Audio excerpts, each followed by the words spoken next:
ፋኖ ተስፋ እየቆረጠ ነው የሚያስታጥቋቸውም ተስፋ ቆርጠዋል ሲል ጀነራሉ ተናግረዋል። ስለዚህ መረጃ ምናካፍላችሁ ይሆናል። አሜሪካ ስጋቱን አስከቀጠለች ድረስ የሆርሙዝ ሰርጥ ሙሉ በሙሉ አይከፈትም ስትል ኢራን ተናገረች። በክልሉ ያለው ግጭት የመልማት አቅምን እየጎዳ በመሆኑ ችግሮች በውይይት መፈታት አለባቸው ሲል የአማራ ክልል ምክር ቤት አሳሰበ። የቮይስ ኦፍ ኢትዮጵያ ቤተሰቦች ሰብስክራይብ ማድረጋችሁን እያስታወስናችሁ በዝርዝር ወደምንመለከታቸው ዘገባዎች እናልፋለን።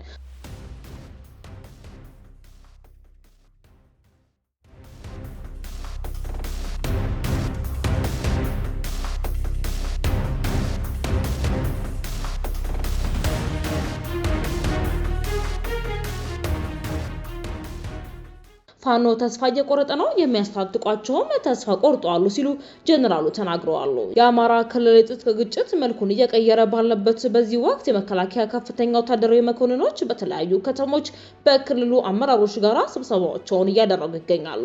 በዛሬው ዕለትም በአዊ ብሔረሰብ ዞን የምስራቅ እዝ አዛዥ ጀነራል መሐመድ ተሰማ የመሩ ስብሰባ ተደርጓል። ጀነራሉ በስብሰባው ላይ ጠላትና ጽንፈኛ ሲሉት የጠሩት የፋኖ ቡድን አሁናዊ ቁመና ማብራሪያም ሰጥተዋል። እንደ ጀነራሉ ገለጻ ፋኖ ቡድን አሁን ላይ ቆሞ መዋጋት የሚችልበት ቁመና ላይ አይደለም። አሁን የግዳጅ እየፈጸመን ያለ ነው የኢትዮጵያን መፍረስ ከሚሹ ኃይሎችና ባንዳዎች ላይ ነው የሚሉት ጀነራሉ እየተደመሰሰ ያለው ጽንፈኛ ቡድን ታሪካዊ የሀገር ጠላቶችን ለማንገስ የሚተረተር ነው። የጥፋት መልእክታቸውን ሴራ ማክሸፍ ማለት የኢትዮጵያን ሰላምና ልማት ማረጋገጥ ነው ሲሉም ያክላሉ። ታሪካዊ ጠላቶች ሲሉ የጠሯቸውን አካላት ፋኖ በማስታጠቅና በማደራጀት ስልጣን በእጃቸው ለማስገባት ሞክረዋል ሲሉ ከሰው ነገር ግን ይህ እቅዳቸው እንደ ጉምተን ነው አለም ብለዋል።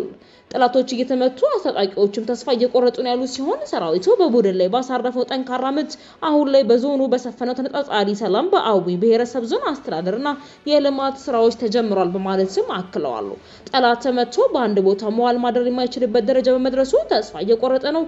ይህም የሆነበት ምክንያት ሰራዊቱና ብሔረሰብ አስተዳደሩ ባመጡት ድል ነው ብለዋል ማዛዡ። በዚህ ምክንያት ፋኖም ተስፋ እየቆረጠ ነው የሚያስታጥቋቸውም ኃይሎች ተስፋ እየቆረጡ ነው ሲሉ ጀነራሉ ተናግረዋል። በሌላ መረጃ አሜሪካ ስጋቱን አስከቀጠለች ድረስ የሆርሙዝ ወሽመጥ ሙሉ በሙሉ ሊከፈት አይችልም ስትል ኢራን አስጠንቅቃለች። ኢራን እስላማዊ አብዮታዊ ዘብ ባወጣው መግለጫ አሜሪካ ስጋቱን አስከቀጠለች ድረስ የሆርሙዝ ወሽመጥ ዳግመኛ አይከፈትም ሲል አቋሙን አስታወቀ። የአሜሪካ ባለስልጣናት ማስፈራራትና ማጋነን የሚቀጥሉ ከሆነ እንዲሁም አሜሪካ በቀጠናው በሚገኘው ዓለም አቀፍ ውሃ ላይ የምታደርገው እንቅስቃሴ እስከቀጠለ ድረስ የሆርሙዝ ወሽመጥ እንደማይከፈት አብዮታዊ ዘቡ አመላክቷል።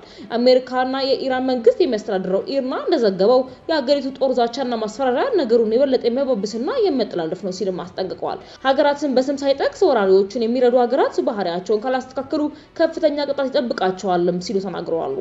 በሆርሙዝ ወሽመጥ በስተደቡብ በኩል ደህንነቱ ባልተጠበቀ መንገድ ለማለፍ የሞከሩ 2 ነዳጅ ጫኝ መርከቦች ትላንትና ምሽት እንዲመለሱ መደረጉን አስታውቋል። በሆርሙዝ ወሽመጥ በኩል በስተደቡብ በኩል ደህንነቱ ባልተጠበቀ መንገድ ለማለፍ የሞከሩ 2 ነዳጅ ጫኝ መርከቦች ትላንትና ምሽት እንዲመለሱ መደረጉን አስታውቋል። የአሜሪካ ማዕከላዊ እዝ ወይንም ሴንትኮም የኢራን እስላማዊ አብዮታዊ ዘብ በሆርሙዝ ወሽመጥ ላይ መርከቦች የሚያልፉትን መንገድ መወሰን አይችልም ሲል ተናግሯል። በዚህም አሜሪካ ስጋቱና ዳግም ከቀጠለች የሆርሙዝ ወሽመጥ ሙሉ ለሙሉ ሊከፈት አይችልም ስትልም ኢራን አስጠንቅቃለች። የቮይስ ኦፍ ኢትዮጵያ ቤተሰቦች ዳግም ሰብስክራይብ ማድረጋችሁን እያስታወስናችሁ ውጭ ዘገባችን እናልፋለን።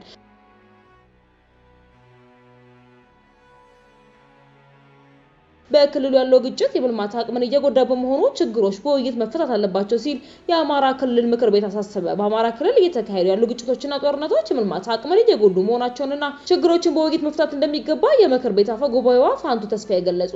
አክለውም ዲሞክራሲን ብቻውን ያለ ልማት ማሰብ ባዶነት ወይንም ህልም እንደሆነም ገልጸዋል። አፈ ጉባኤዋ ይህንን ያሉት በዛሬው ዕለት በተጀመረው የክልሉ ምክር ቤት 6ኛ ዙር 5ኛ ዓመት የስራ ዘመን 12ኛ መደበኛ ጉባኤ ላይ ንግግር ባደረጉበት ወቅት ነው። አፈ ጉባኤዋ ሀገሪቱ ትልቅ እቅድና ታሪክ ያላት ብትሆንም በስልጣኔም ደረጃ ሲታይ ሰፊ ውስንነት ያላት ዜጎቿን በብስቁልናና የተላቀቁ አይደሉም በማለት ጠቁመው በክልሉ ያለው ችግር ከፍ ያለ መሆኑን ገልጸዋል። አገሪቱ ባላት እምቅ አቅም ልክ ብልጽግና ያረጋገጠች ናት ብለዋል። የአማራ ክልልም ውስንነት ያለበት ያሉት አፈ ጉባኤዋ በአንዳንድ የልማትና የመልካም አስተዳደር መለኪያዎች ሲታይ ችግሩ ከፍ ያለ መሆኑን በተደጋጋሚ በምክር ቤቱ እንደመከሩበት ተናግረዋል። ይህንን ችግር ለመቅረፍና ከኋላ ቀርነት አዙሪት ለመውጣት የሚያስችል የ25 ዓመት የልማት ፍኖተ ካርታ ትግበራውን ለመጀመር አቅደው በምክር ቤቱ ቀርቦ ጸድቋል ብለዋል። ግጭትና ጦርነት የመልማት አቅምን እየጎዳ መሆኑን የጠቆሙት አፈ ጉባኤዋ ጥላቻና ተቃርኖዎችን በውይይት መፍታት በውይይት መፍታት አስፈላጊ መሆኑን አንስተዋል። ከዚህ በተጨማሪም አፈጉባኤዋ ከዲሞክራሲ ያፈነገጠ ልማት ዘላቂነቱ ችግር ውስጥ ይወድቃል ሲሆን እውቅና ላይ ተመስርቶ ሁሉንም በማከለ መልኩ በተቀናጀና በተናበበ ሁኔታ የህዝብ ጥያቄ እንዲመለሱ ጥረት ለማድረግ ምክር ቤት መቋቋማቸውን ቀዳሚ ተግባሩ እንደሆነም ገልጸው በ2018 የበጀት ዓመት የምክር ቤቱን የሪፎርም ስራዎችን ለማጠናከር ከባህር ዳር ዩኒቨርሲቲ ጋር በመተባበር የ15 ዓመት የሮድማፕ ጥናትና ሀሳብ ማሰባሰብ የተከናወኑ መሆኑን ገልጸዋል። በክልሉ ስቴት ዩኒቨርሲቲ 6ኛ ዙር የምክር ቤት አባላት ጉዞን በተመለከተ ጥናት ተደርጎ ያሉት አፈጉባኤዋ የምክር ቤቱ ጽሕፈት ቤት መዋቅር እንደገና ጥራት ተደርጎበታልም ብለዋል።